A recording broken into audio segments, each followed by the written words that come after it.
짧은 시간 도플입니다. 자, 오늘 할게 메탈기어 솔리드 5부터 팬텀 페이. 자, 지난 시간에 화물로 확인해보니까 스커리얼 녀석들을 어제 방해를 받았습니다만 그래도 한 가지 아는 거는 이 사이퍼가 핵무기 외에 또 다른 무언가를 능가할 수 있는 무기를 만들고 있는 거를 확인한 것만로 확실할 수가 있었어요. 운송을 통해서 또 알아낸 것도 있고, 보안이 무슨 음모를 꾸미고 있는지 모르겠습니다만 적어도 간과할 수 없다 라는 것만은 확실한 것 같습니다. 어쨌든 물론 그것도 중요하죠. 돈도 벌어야 한다는 점, 그것도 좀 알아주셔서 오늘 방송 한번 진행해보도록 하겠습니다. 유튜브 팔로우 말 부탁드리고 유튜브 시도 구독과 좋아요 부탁드리고 아프리카의 되시고 추천과 치킨 제일 맙니다. 일단은 테이프 내용 좀 보죠. 사이퍼 화물에 대해서 좀 알아보죠. 구리광석이라고 하죠. 들어봅시다. Boss, I have the report on that cargo we stole from Cypher's truck. The PF was transporting two things. The analysis of that malachite has come back first. Naturally, the main compound is copper. There's also a small amount of cobalt. Nothing unusual so far. Southern Zaire is a well-known copper belt. However, in addition to these, we also detected a trace amount of uranium. What? The Uranium? content percentage, though, is too low for nuclear development. It most likely came from 신콜로브웨 mine. That's where the uranium in that area comes from. 그게 우라늄이 추출할 수 All the 있다고? high purity uranium ore dried up a long time ago. 어쨌든 일단은 해제도 그렇다 치고. That said, there are plenty of other uranium mines that are in operation, like in Niger, Namibia, South Africa. Why go to an abandoned mine to scrape up whatever's left and ship it out in mass quantities without refining it? They were transporting that yellow cake too, which would suggest they have the technology to refine uranium. Anyway, that about sums it up. Unfortunately, the analysis of that yellow cake is taking a little longer. I'll let you know when it's done. 이 얘기 들었을 때 우라늄이 실제로 그런 광산이 있나? 이거는 좀 뭔가 좀 의심스러운데, 물론 가상이어서 물론 그럴 수도 있다라고 넘어갈 수도 있는데 실제로도 그런 게 가능한가요? 나 이거 좀 의심스러운데.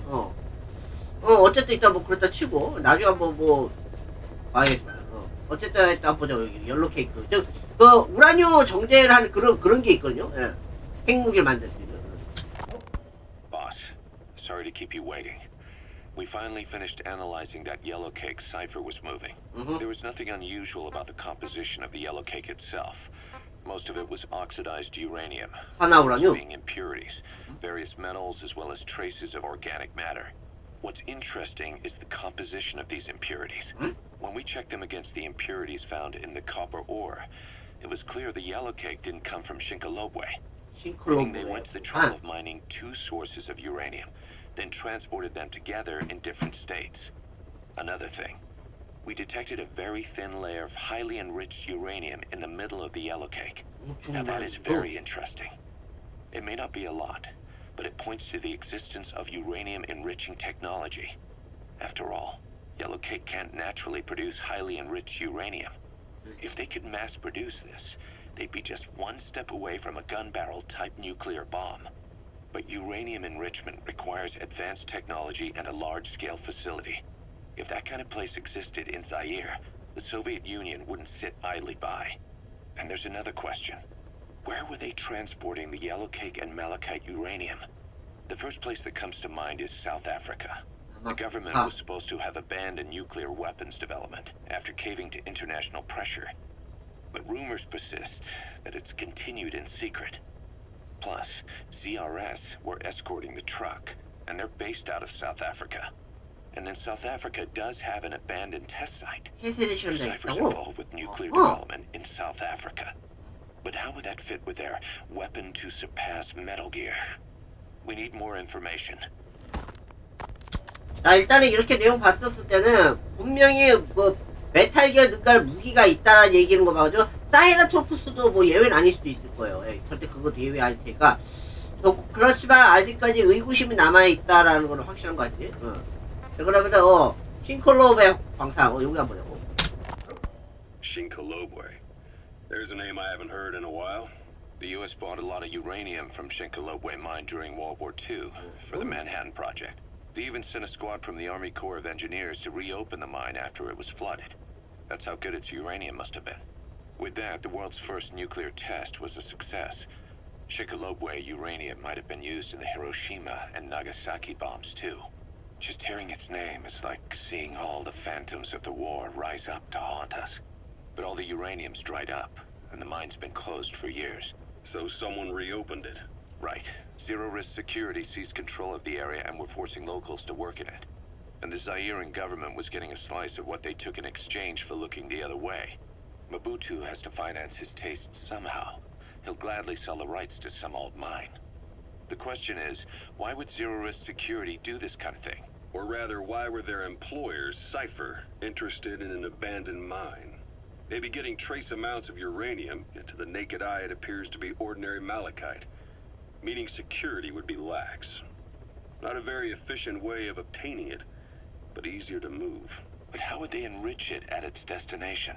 Did the yellow cake really have a layer of highly enriched uranium in it? Having trouble believing it? No. If they say it's real, then it's real. In which case, they might have some enrichment method that we don't know about. And this was to test it out. It's possible. And that would mean it's almost complete. 어허, 무서운 발언이구만. 어쨌든 간에 다 완성되어 있을지 모른다, 뭐 이런 얘기. 그렇죠. 예. 어쨌든 사설군대 얘기입니다. Zero Risk Security. 이것도 한번 봐야죠. Zero Risk Security aren't as hardcore a military outfit compared to the other two PFs in this region. The company sends operators to conflict regions around the world, not just Africa. They have decades of combined experience. They're also based out of South Africa. Their headquarters is in Johannesburg. 남아공이라. A lot of their work involves corporate security for South African companies, but a good number of their operators are retired South African military. So don't mistake them for a bunch of security guards. 역시요. PMC의 전시 PF도 무시할 수 없다 이거지, 그치? 그런 의미 있고요. 특히 남아공 같은 경우에다. 사설군대 로그 코요트 한번 보자고. Rogue Coyote operates mainly out of Africa these days. Of the three PFs, they're the smallest. However, they scooped up most of the Rhodesian SAS after the country collapsed 4 years ago. Picture their entire organization as one big special forces unit. With Rhodesia a British colony, the Rhodesian SAS had its origins in 22 SAS Sea Squadron. They started out as a group known as the Southern Rhodesia Volunteers. But in 51 they were incorporated into 22 SAS as members of the British Commonwealth and deployed to fight guerrillas in the Malayan emergency. Even now, 22 SAS keeps the Sea Squadron designation empty in recognition of their service. In a way, you could say the SAS almost makes up the core of Rogue Coyote. Later on, they were bolstered by other talent, including former Cella Scouts and 32 Battalion. These guys are direct descendants of the best special forces in the world. They won't go down without a fight. Don't get careless. 뭐 이쪽도 또 센 놈들인데 로디지아라고 어떤 나라인지 저 잘 모르겠지만 아마 지금 이 세상에는 없겠죠. 그런 세상 없다고 하지만 그런 것이 없다고 하지만 저거는 제가 생각했을 때는 이러한 류들이 특수부대들이 더 무서울 수도 있다는 걸 알고 있어요. 자, 이것도 Kungenga Mine. 풍갱거 The 관산. civil war's been going on in that region for the last 20 years. It's being fought by what are now two ethnic groups, the Buta and the Mbele. Originally, you could barely tell them apart, but the reason for the current armed conflict goes back to World War I. After the war, their land was colonized by a European power, and it decided to give local control to the Buta. That split the two groups into rulers and subjects, laying the foundations for an inevitable civil war.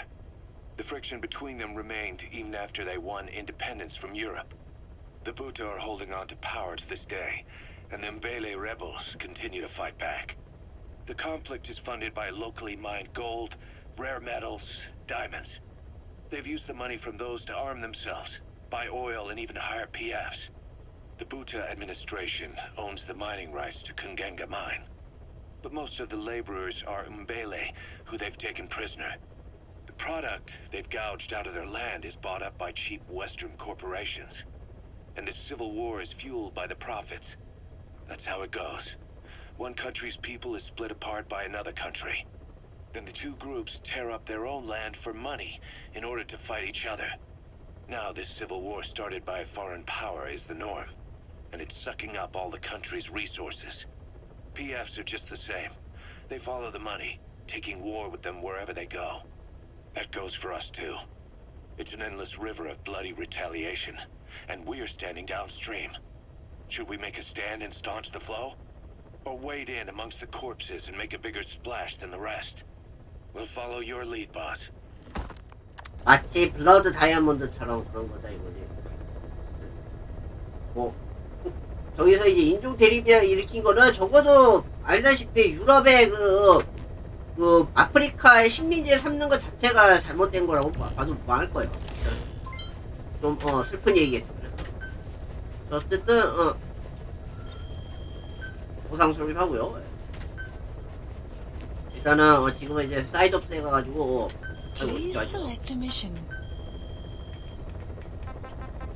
아프가니스탄 다시 가죠. 백전도의 도장에 저게 4번이라 5번이 있고 나 포로구추도 한 번 더 해야 하는구나. 포로구추를 한 번 더 할까? 아니다 잠깐만 이쪽 먼저 한 다음에 천천히 하는 것도 나쁘지 않겠는데 그 외에는 장갑차 부대를 칠하는 것까지. 일단 사이드옵스를 어떻게 가? 포로구추 3번 하고 그러서 이제 메인 미션 하는데 뭐 왔다 갔다 합시다. 이렇게 Please select a landing zone heading to Afghanistan. 그리고 근데 저 위치를 보니까 왠지 모르게 있잖아요. 뭐라고 해야 되지? 이걸 잘 모르겠는데 데자뷰도 있는 것 같기도 하고 그런 느낌도. 자, 출발하자고.